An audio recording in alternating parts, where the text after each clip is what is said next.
The Lord be with you.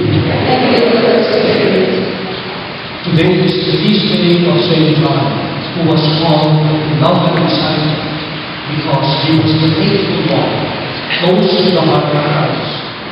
What was from the beginning, what we have heard.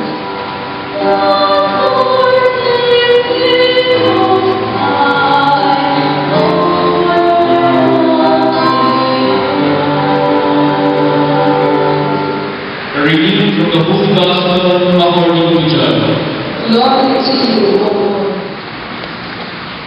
We thank God for bringing us together as one family of faith, as one community, as we continue celebrating the mystery of the birth of Jesus Christ. We are still within the octave of Christmas. So, okay pa rin magpapagalan na Merry Christmas. Merry Christmas. And it is also the feast of Saint John, the beloved disciple, the evangelist. And here in the Diocese of Antipolo, it is just fitting that within the octave of Christmas, you hold this gathering of young people. And I would like to thank our beloved Bishop Navi Reyes, for inviting me to be part of this celebration at the opening, our youth ministers, and also the parish of Our Lady of the Light here in Kalinta. Maganda po yung tema ng unang araw dito, Youth Day. Blessed are the poor in spirit, for they will be part of the kingdom of God. For theirs is the kingdom of God. Maganda pong pagnilayan natin. Hindi lamang na mga kabataan, kundi pati yung mga nagpapatataan. At marami yan. Ako.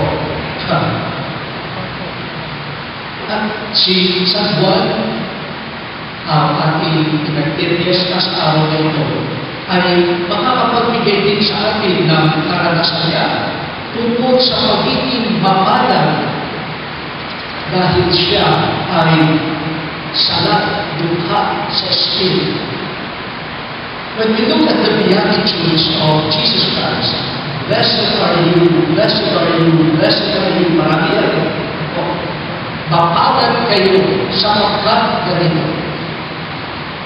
Titignan natin at meron lang akong dalawang puntos na ibig kong ibahagi. Una, bakit nga ba sila mapalan? Bakit mapalan ang dukha sa Espiritu? Bakit mapalan ang gumagawa ng ikapagkakasundo ng iba? Bakit mapalan ang habagin? Bakit mapalan kapag ikaw ay pinag-uusin? Anong klaseng aligayahan, anong klaseng biyaya ang matatamo ng mga ito? When we look at the Beatitudes, nakikita po natin na kaya sila mapalan ay dahil may gagawin ang Diyos sa kanila. Blessedness is not in what these people are. Blessedness is in the second part. Hindi dun sa blessed are you, blessed are the poor in spirit. Ang blessedness na dun sa kanunod. For theirs is the kingdom of heaven. Nandun ang tunay na pagiging mapalan. Mapalan kayo. Bakit? Kasi tatawagin kayong anak ng Diyos. In other words, blessedness comes from God. The blessedness that we are talking about here is the action of God. And only God can give that type of blessedness. Sa umaga ito, mapalat ang mga dukha sa Espiritu, makapabilang sila sa paghahari ng Diyos. Yung pagiging kabilang sa paghahari ng Diyos, gawa yan ng Diyos. bigay iyan ng Diyos. Hindi natin yun gawa.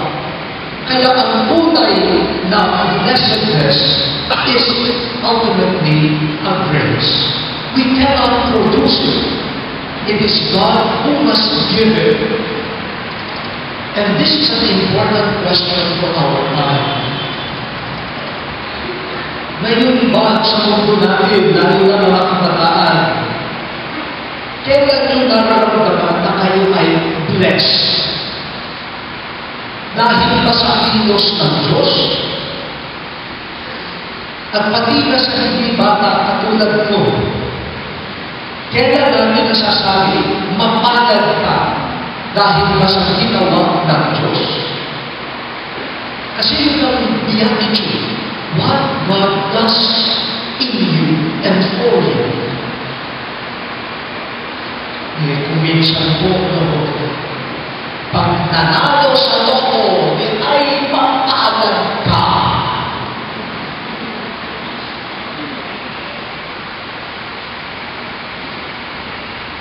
O kaya, may crush ka. Tapos umatindi ng Diyos sa new day. Tapos napansin ka. Sasabihin yung barkada mo, ang patag mo. Yung ba ang kapalan? Napansin ka ng iyong crush. O kaya naman, gumagawa ka ng paraan para mapansin. Pinagsak mo yung susi mo. Wow! Napansin, tinulog mo. Ang pagal mo. Natingnan mo. Ganun ba nga? Hindi natin sinasabing masama ang lahat ng yun. Pero, itinatanong sa atin ng mabuting balita.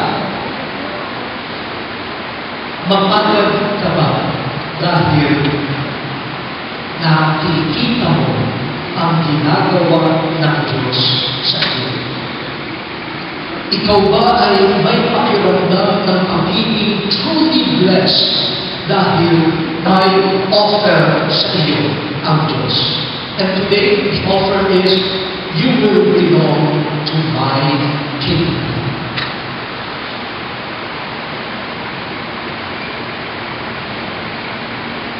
Mga kabataan, this is a time for you to reassess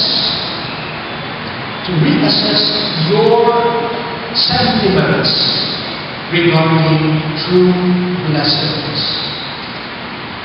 May puwang ba ang Diyos doon sa tinatawag natin pagiging banal? Sa isang misa nga, kasi magpapasko, sabi ko sa mga bata, pinaalala ko sa kanila na ang blessedness ng Christmas ay dahil may ginawa ang Diyos. Dumating ang Diyos sa atin. Yun ang blessedness. Yun ang naranasan ng mahal na Virgin Maria. Ang puso ko'y nagpupuri sa Panginoon. Gumawa ang Panginoon ng mga dakilang bagay sa akin na kanyang amang alipin. I am poor, but God did great things for me. So I will be called blessed. Nasa kilos ng Diyos ang blessedness.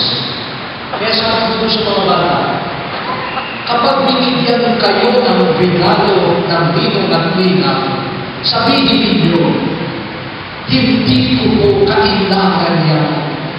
Huwag niyo po ako bigyan ng regalo. Sapat na po si Jesus. Mas tinanong yung mga bata, sasabihin niyo ba yan sa inyong ninong at ninang? Ang lakas ng sagot, sabay-sabay pa naman, hindi po. Wala. Mahirap itong tema na ito. Mahirap. Ayaw ang marami sa blessedness na dala ng Diyos. Ay gusto ko pa rin yung sobre. Gusto ko pa rin yung nakabalo. Gusto ko pa rin ito. Gusto ko pa rin ito. Pero yung ginagawa ng Diyos sa atin, saka na natin pag-usapan niya. No wonder, our age looks for different forms of feeling blessed. But in the end, they lead us to frustration. Magsasyaking ka, I'm blessed. Pag dumating ang singil sa credit card, anong blessed? Dahil magkain, sige, kahit akong blessing niya, blessing. Magpa-blood test ka, mataas ka na dito, mataas ka na dito, anong blessing? Yan lahat na yan. Blessing na gawa natin eh. Kaya hindi ka talaga mapalad. Ang tunay na mapalad niya o tumatanda sa pagkilos ng Diyos. Which brings me to the second and last point. God leads us to blessedness by doing something for us. And in the Beatitude this morning, it is our belonging to God's kingdom. Siya ang tatanggap sa atin para maging bahagi ng kanyang kapitan. Pero meron siya yung binibigay na daan. Ano yung daan na tatahaki natin para makakilos ang Diyos sa atin? Sa umaga ito, ang landas ay poverty in spirit. Pagiging dukha sa espiritu. Sa Biblia, kapag sinabing spirit, ito yung ugnayan natin sa Diyos. Poverty in spirit means I depend on God. Kaya ako dukha sa mga makamundo at makatapong pamamaraan dahil sa Diyos ako umakas. Yan ang dukha sa Espiritu. Hindi naman sinasabi na magiging tamad. Hindi sinasabi hindi na magsisika. Hindi. Kikilos ka pa rin. Subalit ang isip, puso mo, alam na sa bandang dulo, ang inaasahan natin daan ay ang Diyos. At lagi tayong bukas sa kanyang pagkilos, kahit na minsan, hindi natin nauunawaan ang kanyang pagkilos. Ang mayaman sa Espiritu ay ito. Kahit na may kilos ang Diyos, ibibigay pa rin ang kanyang plano. Ibibigay pa rin ang kanyang gusto. Ibibigay pa rin ang kanyang proyekto. Kahit na may pinapakita ng Diyos na ibang proyekto at ibang plano. Ang poor in spirit, hahayaan ng Diyos. Sabi nga nila, God has a better story. Minsan may plano ka, parang kinukwento ka ng kwento na ibig mata. Pero kung poor in spirit ka, ikaw ay laging bukas.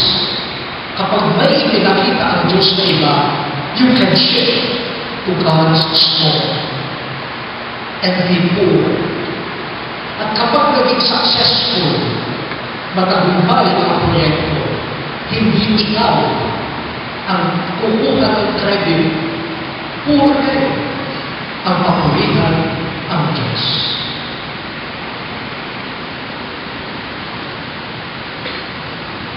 Para madaling sabihin ito, pero sa tunay na buhay, napakahirap maging poor. Gusto natin, hawak natin ang buhay natin. Gusto natin, ang plano natin masusunod. Gusto natin, pagkatapos ng proyekto, ma-recognize na mag-asala. At yan ay tukso pati sa simbahan. Yan ang lagi pinapaalala ni Pope Francis sa simbahan. Yung lahat nagpapataasan. Yung malapit ako kay Father. Kaalasan ko sa Father.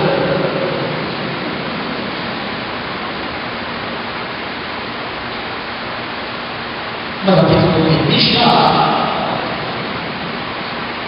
Ito ang mga ganyang kayamanan.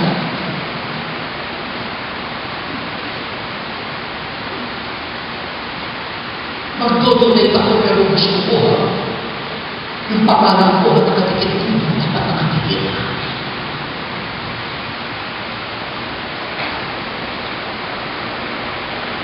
O kaya, natapos na ang aking term sa isang organisasyon. Hindi na ako na-elect. Masama na ang loob. Hindi na ako kainglapan. Tapos hindi na sisila. Hindi na nagka-participate. Pag iba na yung pari, o bakit hindi na nakikita? Veil ako ng veil. Veil. Lagi ko narinig yan. Yung bata naman yun. Kasi naman tayo, may bago ng president. Hindi mo na ako kakita. Goodbye. Ako yung mga ganyan. Kaya hindi naging invested. Kasi hindi naman paghahari ng Diyos ang gusto masukin. Gusto magtayo ng sarili kaharian. But if we want to belong to the kingdom of God, we have to renounce our own kingdoms and be more.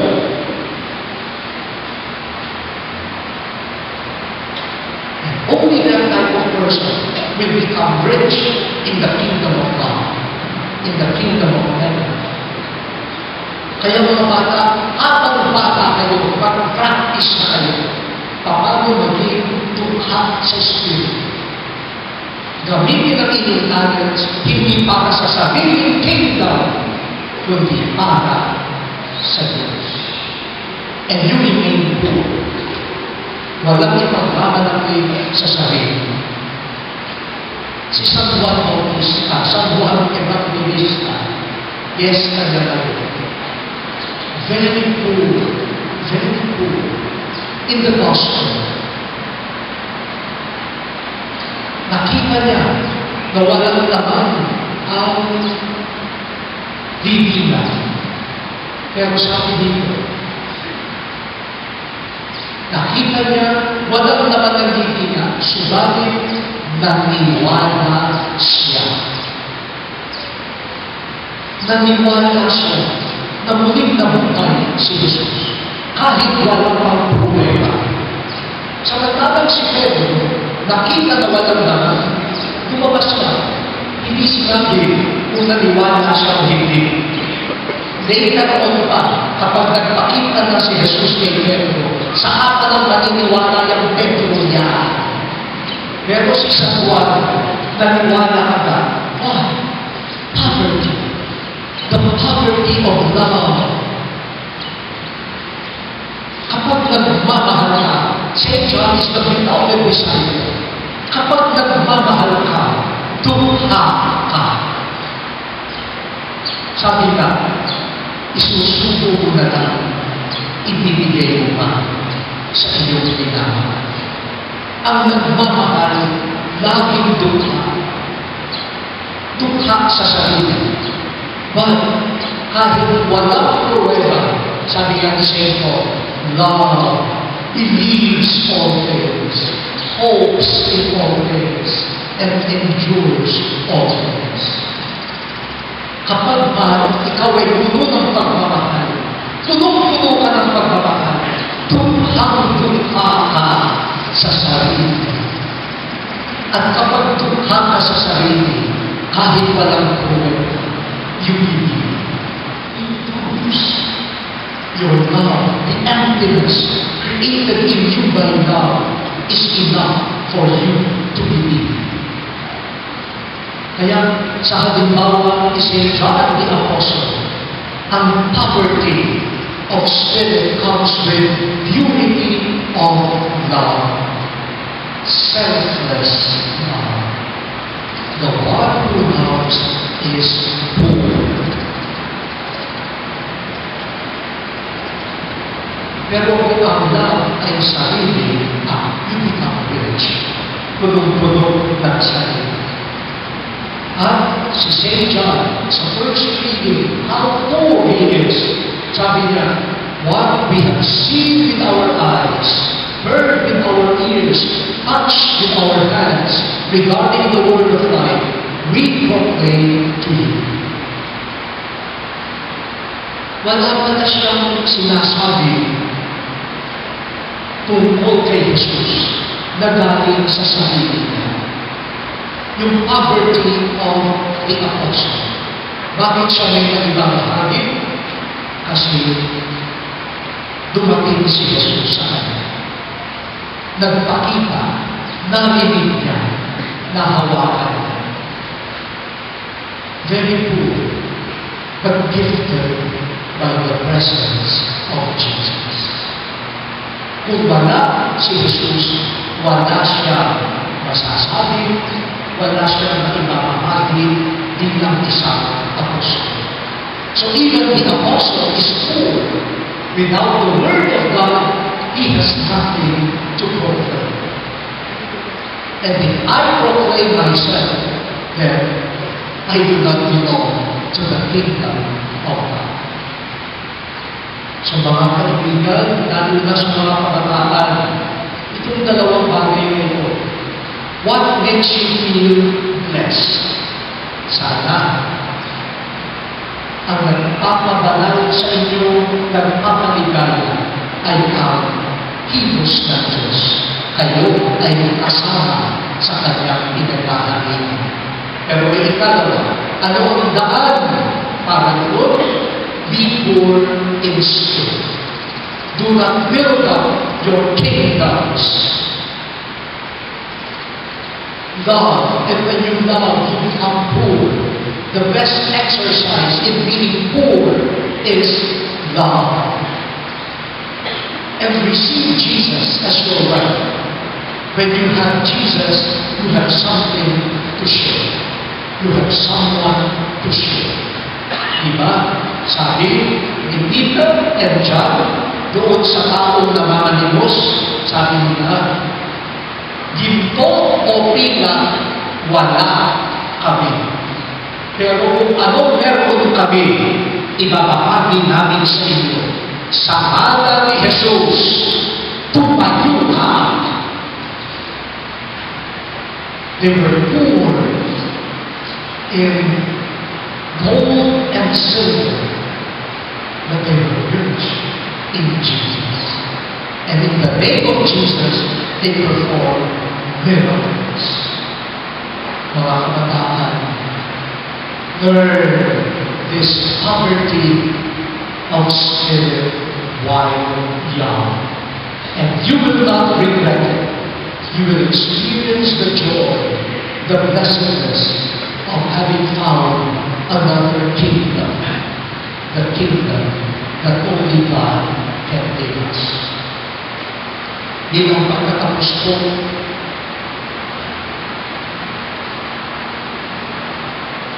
nakikita ko yung may mga makikisip na binata dito.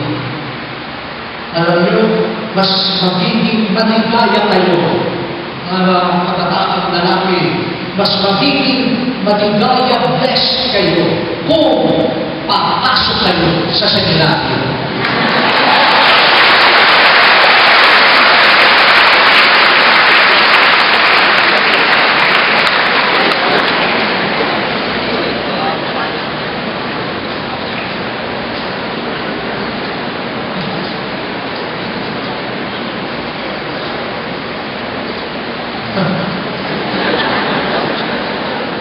Dami ng panampapan pero yung mga binata hindi rin panampapan. Kaya, ano ba ng epekto kung huminya ko? Pakiconsider naman ninyo, pakiconsider nyo, ang dami gusto pumasok sa mga iba't-ibang kaharian. Subukan nyo kaya maging poor in spirit and then we will experience the blessedness of belonging to God's kingdom. Ang daming mga dalaga rito, alam niyo mula sa pinakatayuan ko, ang gaganda ninyo.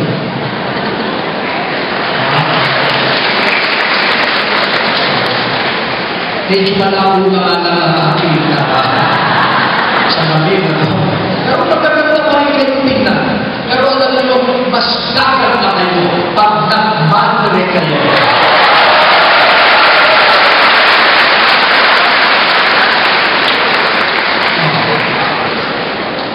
Nakakita na ba kayo ng madre hindi maganda? O magkako na kayo tingin. Nakakasira yung aming script. Pero ibang the beauty of blessedness, the beauty of having discovered another kingdom. But in the process, you become bold. You even made a profession of poverty, obedience, chastity, all leading to poverty of spirit. But you gain everything. Give me only your love. That's enough for me. Your love and your grace. That's enough for me.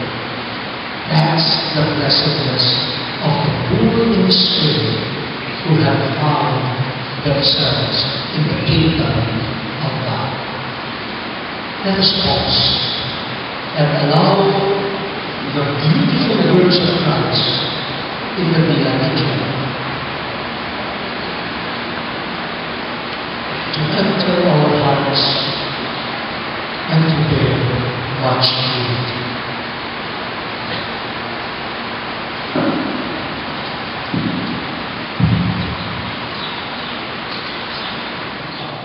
May the Lord accept the sacrifice at your hands for the praise that you are releasing for our Lord that we will always hold church. Take this, all of you, and eat of it. For this is my body, which will be given up for you.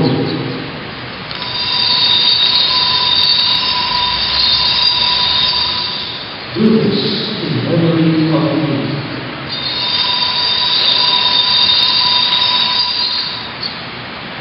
Remember, Lord, your church spread throughout the world, and bring her to the fullness. Remember also our brothers and sisters who are fallen asleep. Through him and with him and in him, O God, Almighty Father, in the unity of the Holy Spirit, all glory and honor is yours forever and ever.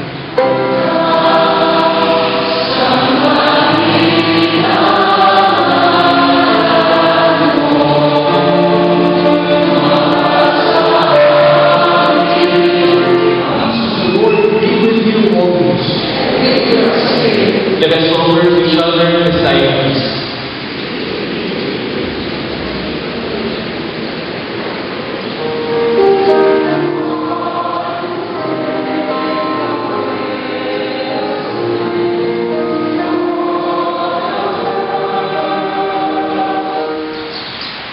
Behold the sacrifice. Behold him who takes away the sins of the world. Blessed are those who walk in the suffering of the Lamb. Lord, I am not worthy that you should enter under my roof, but only say the word, and my soul shall be healed.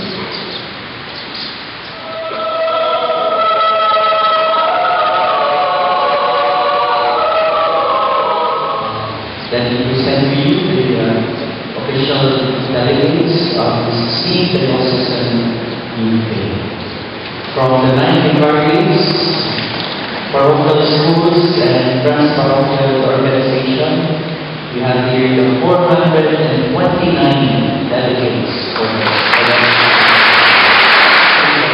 So, maraming salamat po sa ating mahal na Kardinal Luis. And may Almighty God bless you all, the Father, and the Son, and the Holy Spirit. Amen. Go forth to the Mass is dedicated. Thanks be to God.